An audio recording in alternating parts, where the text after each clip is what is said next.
سلامونه دوستانو، نن غواړم له فیسبوک څخه د عاید یا هم د فیسبوک منیټایزیشن په اړه معلومات درکړم. که تاسو په فیسبوک کې ویډیوګانې، انځورونه او یا هم نور مواد خپروئ نو ولې له لارې عاید ترلاسه نه کړئ؟ هو، فیسبوک تاسو ته چانس درکوي ترڅو خپله محتوا منیټایز کړئ او په بدل کې عاید یا پیسې ترلاسه کړئ. خو د دې کار لپاره ځینې شرطونه هم لري. مخکې له دې چې شرطونه او یا اساسي موضوع ته راشو، د ویډیو په ځنډ خپرولو له تاسو بخښنه غواړم. خو د دې کار لامل دا و چې ما په افغانستان او پاکستان کې د ملګرو پر فیسبوک پاڼو او د ملګرو پر فیسبوک آیډیانو باندې تجربه‌ای کار کوو ترڅو په افغانستان کې د دوی لوکیشن یا د دوی اډرس تغییر شي.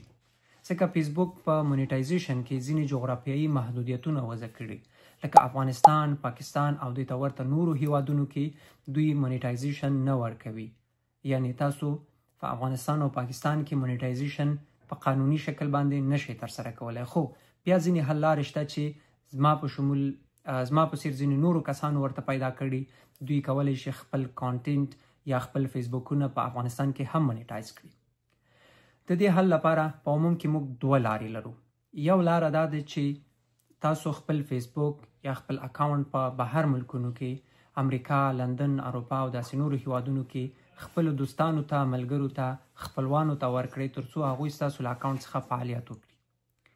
کله چې تر 15 ورځو یا هم تر دې په ډیره او کمه موده کې هغوی فعالیت وکړي، ستاسو له اډرسونو څخه دوی خپرونې وکړي، معلومات خپاره کړي، بیا په اتومات شکل باندې د هغې لوکیشن چینج کیږي. نو لوکیشن په چینج کولو یا د لوکیشن په اوښتلو سره دلته بیا د چانس خبره ده چې آیا په دې وخت کې فیسبوک تاسو ته مونیټایزیشن درکوي او که یې نه درکوي. هغه د چانس خبره ده. که چیرې کې تاسو ته مونیټایزیشن درکړ، دغه خپلوان او دغه دوست او یا دغه خلک چې ستاسو اکاونټ او ستاسو پاڼې کنټرولوي، بیا دوی په خپل اډرس باندې د هغې د پی آوټ اکاونټ جوړوي او دغه پی آوټ اکاونټ به ستاسو له فیسبوک سره نښلوي. کله چې ستاسو له فیسبوک څخه هر څومره پیسې راځي هغه به په دې پی آوټ اکاونټ باندې ویستل کیږي. اوس راځم زموږ دوهمې برخې ته چې یو یې په بهر کې اډمیني وه او بل چې په افغانستان کې وي او ته له افغانستان نه فعالیت کوي ترڅو خپل اډرس او خپل لوکیشن بدل کړي. د دې کار لپاره موږ بیا دوه ټولز لرو یا دوه حل لارې لرو. یو حل لاره دا ده چې موږ وی پی این استعمالوو. دوهمه حل لاره دا ده چې موږ به آر ډي پي استعمالوو. وی پی این خو عامه خبره ده، ټول افغانان یا تر ډیره هغوی چې سوشل میډیا استعمالوي ورسره بلد دي. او آر ډي پي چې ده هغه بیا یو څه نه څه ټیکنیکل کار دی چې تاسو باید کمپیوټر ولرئ او هغه کمپیوټر له انټرنیټ سره وصل کړئ.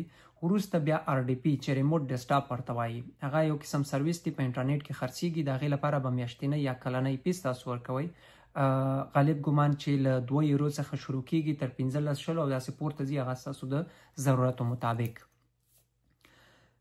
تاسو دغه آر ډي پي یا دغه ریموټ ډیسکټاپ اخلئ، په هغې کې به فیسبوک خلاصوئ، په هغه فیسبوک کې به بیا تاسو پوسټونه او فعالیتونه کوئ. نو هر وخت به تاسو فیسبوک په همغه کمپیوټر کې او یا هغه کمپیوټر به په ریموټ کمپیوټر کې استعمالوئ او ستاسو لوکیشن به په دې شکل باندې تغییریږي.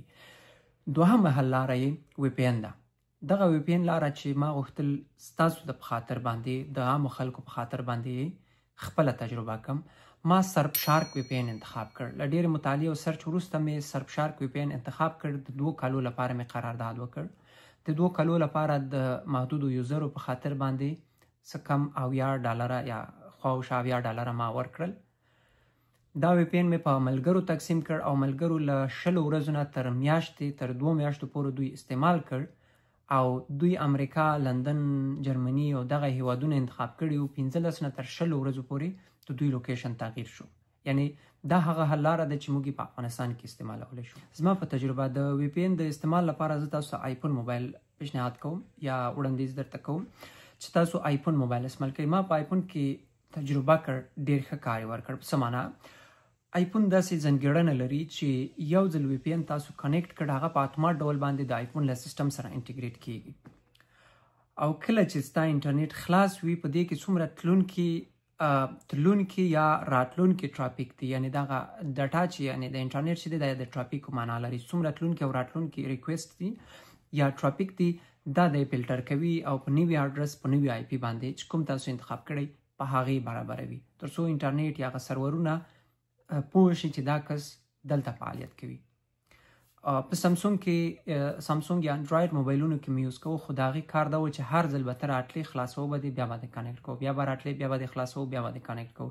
که تا انټرنیټ به کنیکټ شو دا به ډسکنیکټ شو، بیا به دې چې انټرنیټ خلاص کړو راتلې به دې خلاصو به دې بیا به دې انټرنیټ او فیسبوک استعمالوو. اوس پوښتنه دا پیدا کېږي هر کله چې زموږ پروفایل یا زموږ پاڼه مونیټایز شوله، هغه که په بهرني اډمین باندې وي، په RDP باندې وي یا په VPN باندې وي، آیا دغه به بیرته ډیمونیټایز کیږي که چیرې کې موږ له افغانستان فعالیت شروع کړو؟ د دې سوال جواب به لږ تشریح کړو. فیسبوک بېلابېلې برخې تاسو ته مونیټایز کوي. پخوا دا و تر 2025 کال مخکې چې ستاسو به ویډیو مونیټایز کېدله، تاسو ته به سبسکرپشن برخه خلاصېدله، تاسو ته به د سټار برخه خلاصېده، لکه د ټیک ټاک به تاسو ته خلکو سټار او ګلونه لیږل، او انسټریم ایډز به فعالېدل.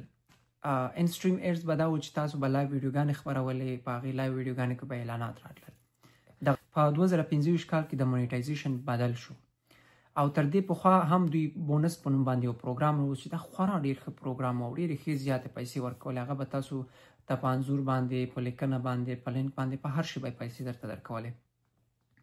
خو په 2025 کال کې دغه کانټینټ مونیټایزیشن ته واوښته.